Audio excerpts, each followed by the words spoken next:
Ooh, Dolphins tomorrow night. Oh, can't be more exciting than this. I will be at the link tomorrow night. I can't wait because I want to hear the buzz that's going around Philly. I want to hear what the fans are saying. I want to just hear the feedback of what's going on with this team, and not just around YouTube and not around the people that I do know. I want to hear from people that I don't know. I want to hear from people that, I hear, tailgating or whatnot or whatever's going on at the link tomorrow night all day. I'll be there. I'm leaving early in the morning, probably 7 in the morning, to hang out in Philly for the day. So that's what's pretty much happening. And just going to this preseason game, there's a lot of shit on the line. Okay, I understand that it's only preseason, it's not a big deal, but at the same time, you look at the running back situation right now, and like Garrett Blunt, that we need to see something. Okay, I understand, but this is the first time you're going to have Jason Peters, Isaac Samalo, Jason Kelsey, Brandon Brooks, and Lane Johnson as your starting offensive line. This is where you're going to see how this thing is going to gel together. This is where you're going to see run up the fucking middle. Now, look, I don't want to mistake anybody. Preseason, you play 10 to 15% of your playbook in preseason, okay? I understand people were pissed. I was pissed because I want to see more. I want to see what these offensive line, even with Matt Tobin that we got rid of, thank freaking God, 5th round pick. Thank you, Seattle. Thank you. And on top of everything else, you got a Chance Warmack that supposedly is a 1st round bust, and he honestly just hasn't looked good. Didn't look good during Green Bay. Didn't look good at the Bills either because they ran to his side. And couldn't do a damn thing. Couldn't block one damn person. So I don't know. But at the same time, you're going to have your starting offensive line, and they got to go up there and do something. Okay? So you got Wendell Smallwood that's still hurt. Probably not going to play. I don't know if he's playing Thursday. I hope he is. I don't know. I don't think so. I honestly don't even know. And if he is, he better freaking show up. That's all I got to say. He's had a good camp. I've heard very good things about him, so let's see what he can do. I think he'd be a great 3rd down back. They're doing a running back by committee this year. LeGarrette Blount went through that shit last year. He went through that last year and still got 18 touchdowns. Amazing. Because other than that, Darren Sproles hasn't been in the game. So look at everyone was complaining about the run game. I was complaining about it because I want to see more. I want to see more from this team than just running to the left side, okay? I want to see a lot more than a wide receiver reverse. Or running to the left side. But now we got everybody starting. The whole offensive line is there intact, and they got to do some things and drive down that fucking field and burn the hell out of that Miami defense and that shitty burnt toast back hanging 1st round bust friggin' Super Bowl contending, no good corner in Byron Maxwell, because I can't stand Byron Maxwell because he does too much of this. He did too much of this when he was on our team too. He said we were going to win a fucking Super Bowl that year, okay? So as a player shouldn't open their mouth about fucking Super Bowls, okay? Work for the damn Super Bowl. Don't fucking talk about the fucking Super Bowl. For a team that doesn't even have a Super Bowl, don't talk about a damn Super Bowl if you fucking... Why? Because he had one, so he came from Seattle. Legion of Boom carried his fucking product ass. These wide receivers, Alshon Jeffrey, look, he ran 2 wrong routes. Look, I understand. Okay, now he's back. He's in the flesh. He did good against Miami. Did great against their defenders.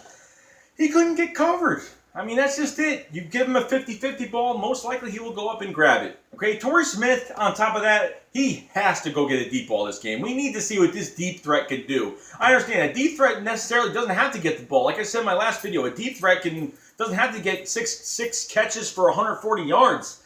All he has to do is stretch out the defense, make the corner follow him, and the safety get nervous to help him out, and then you got a nice play right in the middle. And those slot receivers like Nelson Agholor can go use his quick, versatile, can use his speed, gain separation, catch the ball. And let me tell you something. Nelson Agholor, we saw the few catches that he's made. He's very quick. He's very crisp. And when there's open space, the guy can fucking find those open angles and those creases to get more yards. And don't go down on Nelson Agholor yet. I understand that he's had 2 bad years, but he is on our team, and he needs to get the support that he fucking needs to bring into the regular season. I have no doubt in my mind that he will get some catches He will beat somebody, okay? He will beat someone. He had a great 2 days against Miami. He will beat somebody, so don't worry about it, okay? To go back to the offensive line, we don't have much depth anymore, guys. Remember before the season started, we got all this depth. We don't got much depth now. Alan Barber's gone. He wants to start. Howie Roseman said, you want to come back? You can come back whenever you want. If you can't start on another team, you come back because you're a starter with us. But he's a backup for us. And he can play guard or tackle. So Holly Pooley Vaitai is another guy that's been hurt. But he's pretty much the Alan Barber he's a second-year rookie, taking Alan Barber's spot to replace only the tackle positions because Alan Barber could play guard or tackle. This guy can only play tackle. So that's the fill-in. He's a swing tackle pretty much. Then Taylor Hart? Fuck is Taylor Hart? DN turned friggin' offensive tackle? No. What I heard yesterday, he was blocking Cameron Wake very well yesterday. But there's a difference between blocking Cameron Wake and beating him if we're running the ball. Because run blocking is harder than pass blocking to a certain extent. Because you don't have to do too much when you're pass blocking. You just got to make sure the guy doesn't go by you. Pretty much just got to get a good grip on him and fucking keep him there. But the depth is not great, guys. It's not. So, got to keep these guys healthy. And I don't blame the Eagles for keeping Alshon Jeffrey out. And then, you got all that. So, we went over Nelson Aguilar, Torrey Smith, what he has to do, what he is doing. That's this big sleeper on this damn team. And don't you fucking forget how much of a sleeper he is on this damn team. Okay? LeGarrette Blount, they got to do good things with him tomorrow night. The defensive side of the ball, you go to the linebackers, okay? You literally only have Jordan Hicks and Brandon Graham, I don't think are playing. I'm not sure, but I don't think they're playing Thursday. That's fine with me. Keep them the hell out. What I heard, they are actually healthy to play. They're fine. They could, if it was a normal regular season game, they throw them in. But they're not going to throw them in because they want to be cautious. How's that? Okay, I'm good. They want to be cautious with them. So I don't blame him for being cautious because honestly, Joe Walker is probably going to get a roster spot because not like he's earned it, but there's no fucking depth. So what the hell are we going to do? Don Cherry's been a disappointment. Nate Gary, our sixth round draft pick, I don't know, whatever, fourth, I don't know, whatever the hell we drafted him at. He's been a disappointment. And then you go to the corner spots, and this is where it gets very interesting because Kenny Stills, Devontae Parker, and you got Jarvis Landry. Three pretty productive receivers in this league are going to be facing us against these corners. You got Jalen Mills, that's probably going to be on Kenny Stills. I wouldn't doubt it.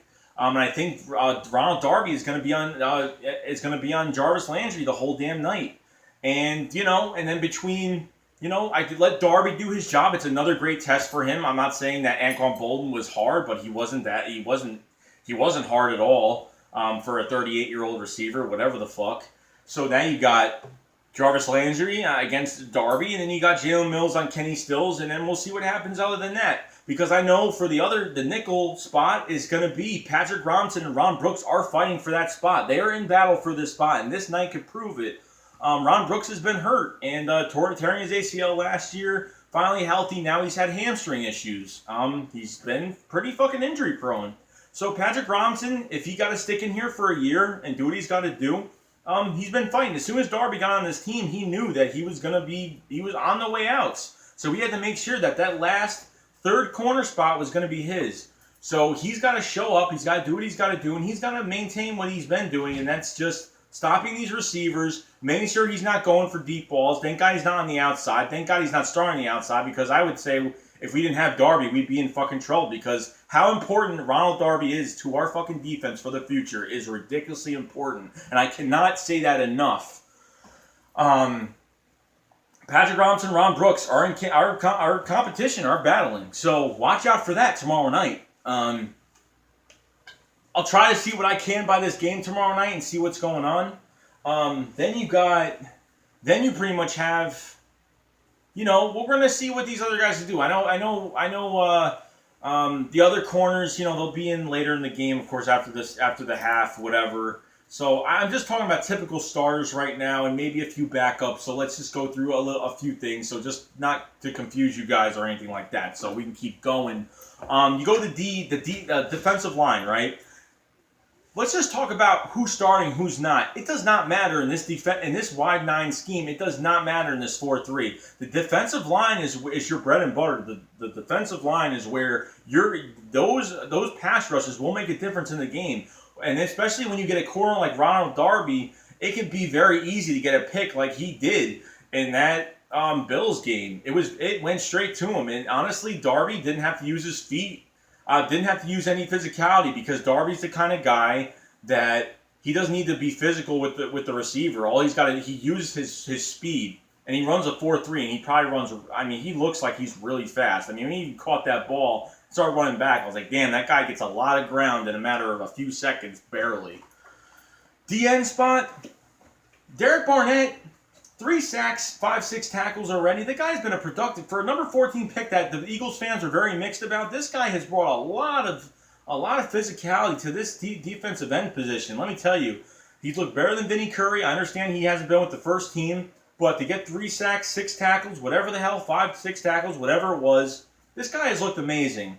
And I can't wait until, like I said about the starters, there's no one starting because Jim Schwartz is rotating this defense 5 at a time. And let me tell you, Jim Schwartz is going to take guys and flip them around. If he sees an offensive line of an opposing team that's weak and there's a guy that he knows that he will be beat, they will take the strongest guy and put him on him. Jim Schwartz will switch guys around. I wouldn't doubt, as they talked about, Fletcher Cox being a DN to get like an outside pass rush just to get an outside pass rush just to do something. You understand? He'll flip-flop people around. Timmy Jernigan, I saw Timmy Jernigan get double-teamed in the Bills game. They're double-teaming the wrong guy. Did they get the numbers mixed up? Did they do something wrong? I don't know. So you don't need depth. The only depth that's bad is D-tackle, where you got, behind Jernigan, behind Cox, you got Bo Allen. And Bo Allen hasn't really been the best guy that we all thought. He got hurt. He hasn't been he's been all right productive, but he's just depth. He's not supposed to be a star. He's not supposed to be someone that's going to really, wow you to death. But he's going to go up and he's going to make plays where it counts. And he's a stubby guy that's going to hold his ground in the D-line. So he's going to have some penetration. Now, I don't know if he's actually going to be able to get pressure, but I know he could stand his ground and keep it neutral.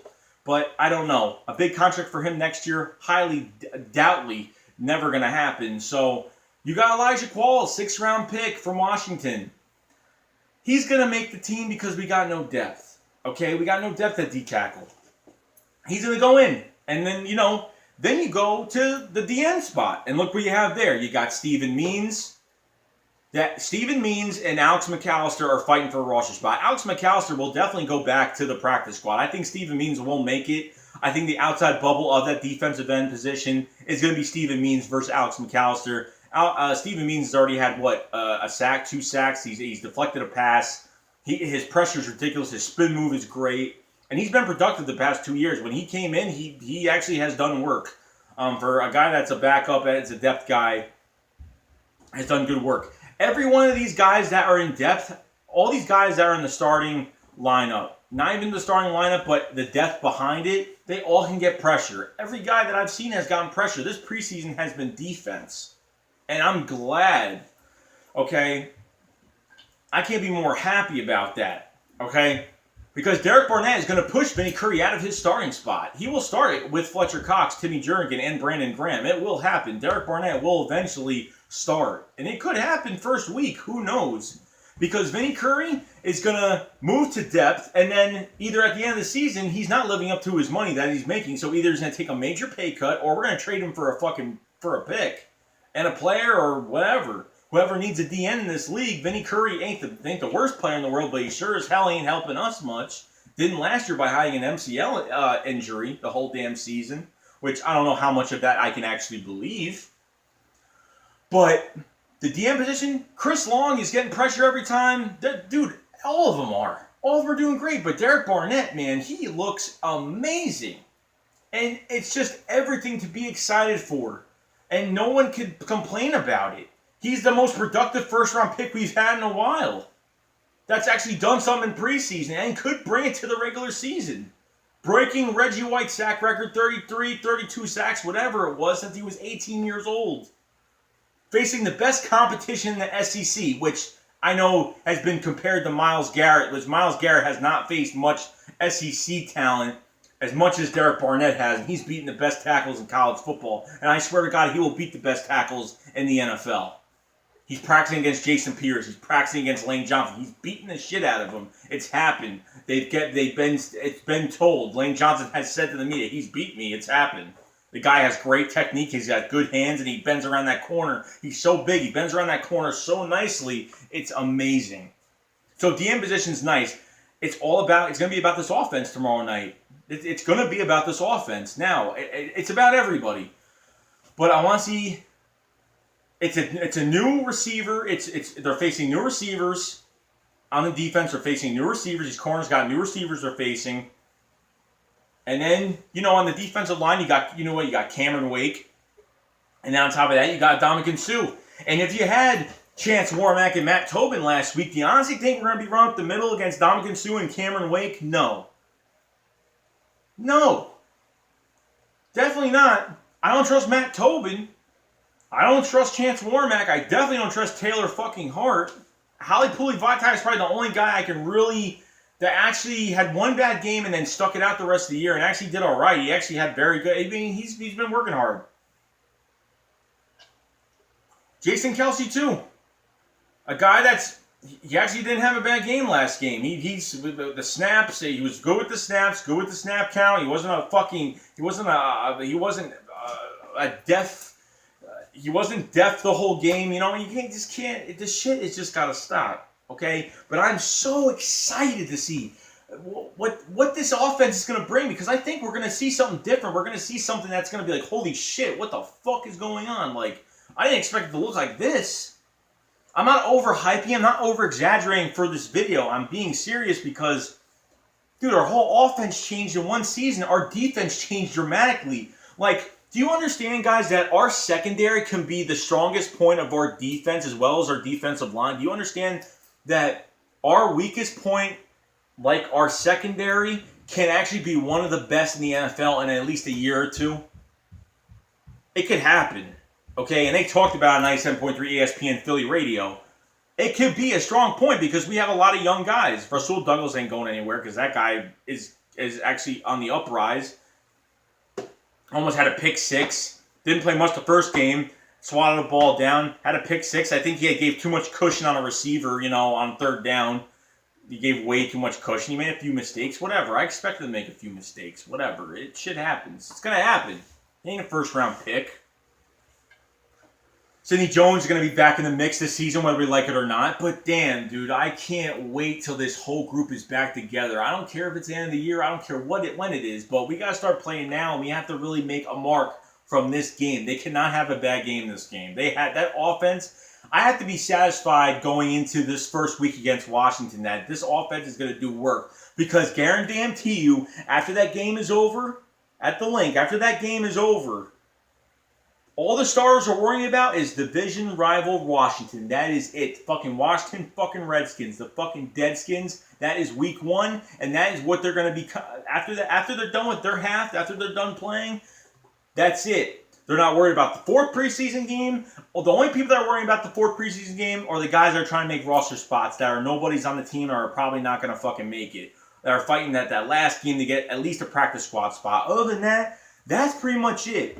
Washington, right at that half, we're all going to be focused on Washington week fucking one. That's where our focus is going to be.